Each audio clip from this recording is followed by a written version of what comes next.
There are hundreds of videos out there on how to make money in 7 days to die, with strategies ranging from growing and selling supercorn, mining your way to riches, salvaging everything in sight, crafting certain items to sell, using vending machines to make your fortune, smelting down your dukes for brass, and even harvesting flowers. But how many techniques were considered hacks or exploits and have been patched or nerfed over the years? Which ones still work in 2025? How many are tedious and grindy? And how many are actually fun? Well, I've decided to make a two-part series going over all the most popular techniques. In this first half, we'll be going over each one in detail and explain exactly how each of them work. Then best of all, in part 2, I'll show you how I did an actual playthrough in version 2.3, using as many of these money-making strategies as possible, and we'll look at how many of these are actually practical to implement in an actual playthrough, and which aren't. We'll also see which ones make you the most money, which are the most efficient, and which ones you shouldn't waste your time with. So let's get into it. First, let's talk about practicality. I've seen videos from YouTubers with over 10K followers telling me you can get rich by making a stack of 500 king-size beds and selling it in the vending machine for 1.3 million dukes. Wow, that sounds really cool. But then I look at the item requirements and I see that they're insane. This would be weeks or months of painfully boring grinding. And here's a visual representation of just how much cloth you would need. So a lot of other videos are going to tell you to put on your level 6 mining hat, your level 6 mining gear, read all the books in this series, equip your level 6 auger with all the best mods, max out all these stats, and drink this drink and eat this food.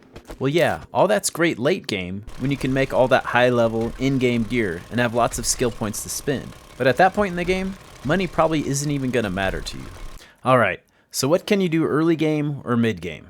That depends on how you like to play. Do you want to spend all your time in a hole mining? Maybe some of you do, I don't know. I do hear that some children do yearn for the mines though. Do you enjoy salvaging cars for hours on end? Like farming supercorn? What if you don't like farming? What if you mostly just want to kill stuff? Well, I've broken down which techniques work early game, to mid game, to late game. And I'll go over whether each is a fairly passive way to make money or more of a hands-on way. And I'll give you options for what sounds the most fun to fit your playstyle. So it's day 1. You've just completed the tutorial and you have 4 skill points. Can you actually make a lot of money harvesting flowers? Now when I used to play with vendors enabled, I would start every run by harvesting just enough flowers to buy a cooking pot, which is about 250 flowers. You can do this easily just by picking some along your path as you make your way to the trader. So for the first test, I put 1 point into living off the land, which will double your harvest, and put my other 3 points into some combat perks. I decided to clear 1 POI near the start point, and then harvest every goldenrod, chrysanthemum, and cotton plant I could find on the way to the trader until 8 PM. Now I did end up putting another point into living off the land later in the day once I got enough XP, and I also harvested 100 corn from a nearby farm. I was surprised to see that by 8 PM I had 1,533 flowers that sold for 3,678 dukes. Not bad for day 1. For test 2, I wondered how well could I do if I went all in on flowers. So I put 2 points into living off the land right out the gate, and put a third in as soon as I got enough XP. This way you get triple the harvest from plants. Well, this time my spawn was pretty far from the trader, and I ended up right near the snow biome. Like the last run, I looted the starting POI near me and harvested as many flowers as I could. I also stopped by the same farm to loot some corn as well. By around 8 PM, I had 2,774 flowers. I also put a point into better barter right before selling them. These sold for 6,989 dukes, just a few shy of 7,000. Not bad for day 1 with primitive gear. Not to mention you could have a few thousand more if you didn't farm any corn or clear the starter POI and just keep harvesting right up until he closes. Overall, this was way better than I expected and not a bad way to start a new run. The positives are you can do this on day 1 with primitive equipment, and the downsides are it's pretty grindy with lots of clicking. One thing to note, each trader will only buy 3 stacks of each flower until their next restock date, so you can't do this every day all day. I'm not sure how fun that would be anyway. Next up, we have supercorn. This can be started really early if you can find a Bob's Boars and Carl's Corn. If you're playing on the default Navezgane map, it's always in the same spot and you can head straight there and get the recipe and seeds day 1. Previously, you could find this at NDC Checkpoint 3, but that's been patched as of 2.0. Trader Rec can sell them too, but it's not until later. I think it's around Trader Stage 40 or so. Now I have seen these in farm bundles before, and in airdrops or in POI loot chests that are like tier 3 or higher. I've also seen them in red loot bags before too. A lot of those you won't see till later though, so your best bet is going to be Bob's Boars and Carl's Corn. Now Supercorn sells for 5,000 dukes for one stack of 125 with no buffs, or 7,750 dukes with all the buffs and perks, which I'm going to go over later. Once you get your hands on the recipe and the seeds, you're going to need some farm plots to grow these. If you went with 3 points into living off the land, it's really going to help with these, because they're going to cost a lot less resources to make and you'll get a better crop yield. Don't forget, there are a few POIs that have free farm plot blocks to use, which I went over in this tips and tricks video. Basically, look out for Judy Witch and Crips. Judy has 53 farm plots you can use, and Crips has 60. This will give you a huge head start. So here's how to get the most out of farming. After planting a seed in about 2 in-game days, it's actually just under that, 1 seed is going to give you 2 crops and a 50% chance of giving you a seed back. You can also convert 5 crops into 1 seed, but as you can see, that's a losing ratio. In order to turn that into a positive ratio, you're going to need to put points into living off the land. Having 1 point into living off the land will make this just sustainable in the long run, as you'll double crop yield. The more points you put into it, the better. Let me show you this visually so you can see how to maximize your crop yield. I planted 10 crops in each row here, and I'm going to harvest 2 rows at each skill level to show you on average how much you'll get. With 0 points into living off the land, I got 20 corn and 5 seeds on the first pass, and the same exact ratio for the second pass. If you convert these to seed, you can see that I have less seeds than the 10 I started with. With 1 point into living off the land, I got 40 corn and 5 seeds on the first pass, and 40 corn and 8 seeds on the second pass, which converts to 13 and 16 seeds, giving you an average of 14.5. With 2 points into living off the land, I got 45 corn and 1 seed on the first pass, and 48 corn and 3 seeds on the second pass. As you can see, we got very unlucky with seeds this time, which converts to 10 and 12 seeds, which gives you an average of 11. Typically this would be higher, but this is a great example of bad luck. With 3 points into living off the land, we got 63 corn and 5 seeds on the first pass, and 67 corn and 5 seeds on the second pass, which converts to 16 and 18 seeds, giving you an average of 17 seeds. Living off the land isn't the only way to improve your crop yield. Wearing farming gear will help as well. Now early on you won't be able to craft high level farming gear, but you may find some lower level ones in loot or at the vendor, so keep an eye out for them. The farmer's shirt and boots offer some great bonuses. Don't worry about the other pieces, they don't help with crop yield. The shirt will give you a bonus harvest and the boots will give you bonus seed. I did harvest with each level of the farming clothes with no points into living off the land, and to save time I'm not going to go over each one, but feel free to pause it and check out the chart. Lastly, I did a pass with the top tier farming gear and living off the land maxed out, so you can see how good it can get. Overall, Supercorn is great once you have it planted because it's mostly passive income. You can be out there having fun raiding houses and doing missions while it's growing.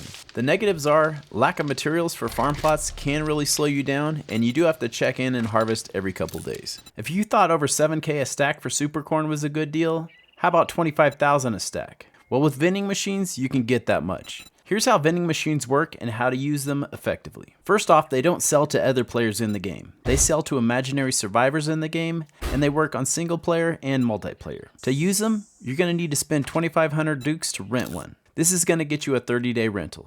Now, any unsold items left in the machine at the end of 30 days are going to disappear. Now, you don't have to wait for it to expire to renew it. You can always add more funds to it before it expires if you like. Also, you can only have one vending machine at a time in the game, and unfortunately you can't access it at other traders either. So if you rented it at Trader Rect, you'll have to go back to Trader Rect to check on it. Alright, so you're going to need at least 6 items in the vending machine for it to buy anything from you.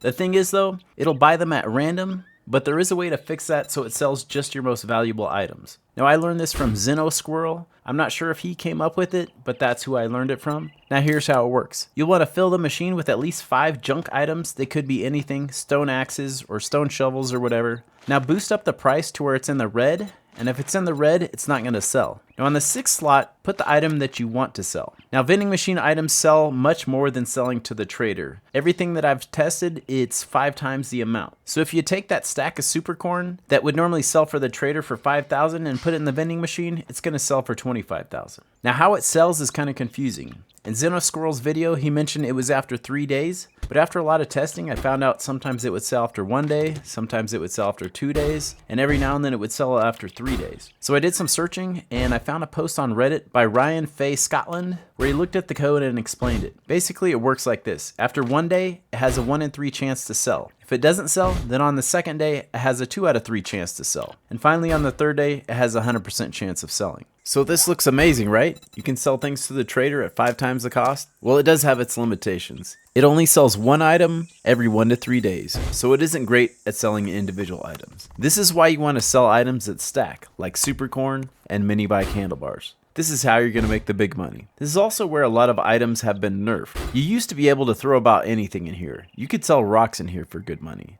Now they're 1 duke each. And then you can make wooden doors or hatches, but they patched all that out. Drawbridges used to be a great one too. Overall, vending machines are a great passive way to make income. Just list it up and collect your money a few days later. The negatives are it does require a 2,500 duke investment, and you can only sell one item every 1 to 3 days. Oh, and best of all, vending can be combined with other money-making strategies like Supercorn, and our next topic, crafting. Next up, we have crafting. There are a number of items that you can craft and then resell for lots of money. I mentioned a few that have been patched out earlier, but there are some great ones that still work as a version 2.3. Now, a lot of these, you'll have to do a lot of salvaging to get the materials, but I'm going to be going over salvaging in the next section. Right now, I'm just going to go over the items that sell well that you can craft. First up are items that don't require skill in a specific area to make. With 2.3, they got rid of the biome smoothies, and they came out with some other unique things you can craft. First of which is the Black Lung Serum, which sells for 200 dukes to the trader, or 1k each in the vending machine, or in stacks of 10 for 10k each. This one is super easy. Also, and remember, with living off the land, it's going to be even quicker. You can make these early game. Just go to the edge of the burnt forest and get coal, or you can either harvest the mushrooms there, or grow them at your base. This one requires 5 coal, 20 plant fibers, 5 mushrooms, and 1 water. Okay, next up we have the Sunstroke Tonic. This one sells for 2k a stack at the vendor, or 10k a stack in the vending machine. It requires 5 aloe, 5 oil shell, 5 mushrooms, and 1 water. This one's very easy to make if you're near a desert. The only real bottleneck for these is going to be the water. But if you have excess dew collectors, this is going to be easy money. You're basically getting 1k per water with a few easily farmed odds and ends thrown in. As for the Scorcher Stew and the Fallout Flush, beer and chili are the bottleneck for the Scorcher Stew, and Fallout Flush uses acid, which is a bottleneck, so you'll probably want to skip those two. And then we have the king size bed. It requires no skill, but like I mentioned earlier, it's not really that great, as it's very resource intensive and grindy. If you do have hundreds of cloth piling up, sure, make 1 or 2, but you're still going to have to harvest the cotton manually, so don't expect to get rich making these. Next up, we have lockpicks. If you have 15 points into workstations and have extra iron and mechanical parts, you can make lockpicks with 1 forged iron and 1 mechanical part. They stack to 50 and sell for 1,000 to the trader or 5,000 in the vending machine. Next up, we have probably the most profitable thing to craft, and that's mini bike handlebars. You'll need 20 points into vehicles to make these. They stack up to 50, and they sell for 18,000 at the trader and 90,000 at the vending machine. What makes these great is you can get all the parts to make these from salvaging cars, and it doesn't require much to make each one. You'll notice the other mini bike parts and all the other vehicle parts sell for a lot of money, but they require duct tape or forged steel in large quantities, or both, which is going to be a big bottleneck. Overall, crafting is a great way to make money. The positives are, some of these like the smoothies require no skill and just simple ingredients. And crafting components like the mini bike handlebars can be super profitable. The downsides are these aren't passive forms of income. You have to go out and gather the resources. And some require skills into workbenches or vehicles to craft. Next up, we have salvaging. Salvaging is an excellent way to make money and get the resources to craft those high dollar items to sell. Salvaging can be started early game to mid game. It really all depends on when you can find a wrench. The best places to find them are under sinks and in toolboxes, or craft one yourself if you've read enough Scrapping for Fun magazine. Don't forget, if you need mechanical parts to make one and you have an engine, you can always scrap it for 30 mechanical parts. The speed at which you harvest is going to be governed by how many points you have into Salvage Operations and what kind of tools you have. Let's go over Salvage Operations first. Each level will increase your damage with Salvage Tools, the resources harvested, and you'll find more Salvage Tools and parts and loot, and be more likely to find Scrapping for Fun magazines. Also, don't forget, with 2.0 under Perception Mastery, it lets you find dukes and various items while you're salvaging, and in level 2 it lets you salvage steel from safes, shopping carts, and most importantly, cars, which is a huge bonus. Having better salvage tools will make a big difference as well, starting with the wrench, and then the ratchet, and then the impact driver. Next, be sure to keep mods on your salvage tools. The more you have, the more block damage it will do in harvesting. Keep an eye out for the Iron Breaker mod, as it does extra damage to iron, which most of the stuff you'll be salvaging is made out of. Next, use Scavenger gloves. At level 6 they give a 30% salvage bonus. And lastly, if you're going on a big salvage run, pop some hackers candy, they give a 20% bonus. Here's a side-by-side comparison of looting 4 gas pumps. On the right, we have Salvage Operations maxed out, max Scavenger gloves, and hackers candy. On the left, we have none of those. You'll also notice the harvesting is 50% faster on the right. As you can see, we did really good on the steel with 30 versus 10. Salvaging is one method that starts out slow, but really ramps up the more points you have into it, the better salvage tools you have, and the better scavenger gloves. As a test with everything maxed out, minus the hacker's candy, which I forgot to eat, I salvaged for 15 minutes straight in the wasteland and received this many parts. I then did 3 tests. First, I sold all the components I could to the vendor for 14,700 dukes. Then retested selling the same items with all the bartering buffs and got about 24k. For the third test, I converted the components into 43 mini bike handlebars, which the trader offered me 15,480 dukes with no buffs. I then put them in the vending machine for 77,400 and sold them the leftover parts for over 10,000 dukes with no buffs. Not bad for a 15-minute run. Remember, early on, if you don't have 20 points into vehicles yet, you can always sell the components individually if you really need the cash. And here's the prices you can get for a stack at the trader versus the vending machine. But I'd recommend holding on to them to craft into handlebars, as you get a lot more money that way. Overall, salvaging is one of the best ways to make money, especially if you craft the components into things like handlebars and put them into vending machines. It also gives you lots of useful parts you'll need for crafting various vehicles and for mods as well. The downside is it's not a passive income, so you're going to have to go out there and do all the salvaging yourself. It does require skill points in numerous areas to cap out, such as salvaging, salvage tools to make the best tools, armor crafting to make the scavenger gloves, vehicles to craft the vehicle parts, and perception mastery level 2 if you want steel from the cars. Next up is the smelting your dukes into brass technique. This one's fairly simple. Dukes melt down to brass at a 1-to-1 ratio, but sell in the vending machine for double. So you take your dukes, smelt them down in the forge, extract them from the forge, then take your brass back to the vending machine and double your money. Sounds simple, right? Well, you can't exactly double your money every day like some videos say, because the stack size is only 6,000 brass, and you can only rent one machine. But like I mentioned earlier, vending machines can buy a stack every 1 to 3 days. So every 3 days you can potentially sell 1 to 3 stacks of brass, or 6,000 to 18,000 brass, for 12,000 to 36,000 dukes. Now don't forget, you had to convert your dukes to brass, so it's really only 6,000 to 18,000 dukes profit over 3 days, which comes out to 2,000 to 6,000 dukes per day. Not as fancy as double your money, but like growing corn, this is a great passive income. And you can do both. When you get your money from selling supercorn, melt down some of your brass and double that while your next batch of supercorn is growing. Then just rinse and repeat. Overall, smelting is a decent way to make money early game. It's fairly passive. You do have to smelt the brass down. The negatives are you do have to pay 2,500 dukes up front to rent the vending machine, and it takes a while to smelt the dukes into brass. Next up, we have mining. Remember how salvaging was dependent on having a number of skills and perks and equipment? Well, mining is even more dependent on them. Early game mining is painfully slow and isn't going to make you much money. However, late game with the proper skills, perks, and equipment, it's very easy to make money. Let's start with the perks you're going to need. First up is Miner 69er. This is going to lower your stamina cost when you use mining tools. At level 5, it will increase your block damage to 150%. And on top of that, it's going to increase your chances to find Tools Digest magazines. Motherload will increase your harvest from mining, and at level 5 it will increase it by 100%. Since 2.0, there's a new skill under Strength Mastery called Brass Miner, and it will give you a 5% chance to gain brass when harvesting ore blocks. Next up, there's a whole set of perk books called The Art of Mining that will help you as well. The most useful are number 1, which adds a chance to mine rare gems. Number 3, which gives you 10% bonus to mining when buzzed with coffee. Number 4 lets you make the blackstrap coffee. Number 5 lets you carry bigger stacks of resources. And number 7, mining tools do 10% more block damage. Best of all, if you manage to read them all, you'll gain another 20% more ore from mining. Next up, we have the mining armor. There are 3 pieces of the set that will really help you out. The helmet gives an ore harvest bonus of up to 25%. The outfit gives a 25% stamina cost reduction for tools. And the gloves give up to a 45% bonus damage to ore blocks. Then of course we have the tools. To get the most out of your mining, be sure to upgrade to the best tool when possible. Starting with the stone axe, and then the iron pickaxe, and then the steel pickaxe, and finally the auger. Keeping your tools full of mods will also greatly increase your block damage. Ones that I really like are the Iron Breaker mod, which gives a 15% bonus damage to iron. The Gravedigger mod gives a 25% bonus damage to dirt. The Bunker Buster mod, which gives 25% more damage against rock. and then the diamond tip blade mod, which makes your tools degrade 30% slower. And just like Salvage Tools, keep your mining tools full of mods to increase your block damage.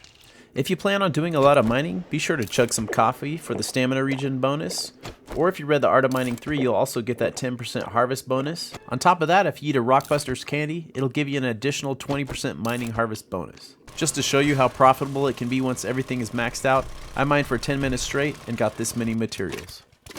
After downing a Sugar Butts and a Grandpa's Awesome Sauce, I sold it all off and received over 20k. But as you'll notice, he only buys 3 stacks of each until he restocks, so if you want to sell more, you'll have to travel to another trader. Oh, and don't forget, you won't be able to sell the same materials to him for another 3 days. Overall, mining can be a good moneymaker mid to late game. It's also a great source of building materials and resources. However, it does require several skills and perks as well as equipment to be efficient, and traders only buy so much, so you have to travel to sell the rest. Also, mining is not passive, so you're going to have to go out and do all the mining yourself, which can be time consuming. And finally, we have questing. If none of these methods sound fun to you, and you just want to shoot or hack up zombies, you can do that too. If you don't spend all your time harvesting, salvaging, or farming, you can actually knock out several quests per day. First, make sure your quest progression is set to unlimited. Otherwise, you can only do 4 per day. While the cash rewards for early quests are low, they can add up, and there are ways to improve them. If you plan on taking this route, make sure you invest in Daring Adventurer. At level 5, you'll get 25% more dukes, and 2 quest rewards instead of 1. If you're going this route, Better Barter is also going to help you out. At level 5, you're going to get 25% better prices buying and selling. Also, if you're into punching things and want to go with knuckled weapons, be sure to check out the Dentist. It's under Fortitude Mastery level 3, and this gives you a 10% chance to gain silver or gold teeth fillings from kills, which can actually add up pretty quickly. The positives of questing are that you can focus on combat and combat skills, and not have to grind away at other money-making activities, and just play how you want. As for negatives, I can only think of one, and that's that you're not going to get rich with this method. And finally, regardless of what strategy you're using, here's how you're going to get the maximum sale price for any item you want to sell. Now, I did mention Better Barter under questing, but it's going to help you get a lot more for your Supercorn, all your crafted items, and for those stacks of materials. Keep an eye out for the Enforcer glasses or the Ranger hat. At level 6, they both give 20% better prices. Next up, if you find Urban Combat Volume 2, you can craft cigars, which will give you 10% barter bonus, and it'll go with your hat or your sunglasses. Next up is the Pumpkin Cheesecake, which gives you a 5% bonus, but to buying only. Next we have Sugar Butts, which give a 10% bonus, and you can find them in vending machines. After that we have Grandpa's Awesome Sauce, which gives you a 10% bonus. And if you happen to come across Magnum Enforcer number 4, it will give you a 5% bonus if you're holding a 44, which does include the Desert Vulture. Be sure to stay tuned for part 2, where I try to use all these strategies in a normal playthrough, and we'll see which methods made the most money, which ones you shouldn't waste your time with, and see how many days it took me to get to 1,000,000 dukes. Also, if you enjoyed the video, don't forget to like and subscribe, and I'll see you in part 2.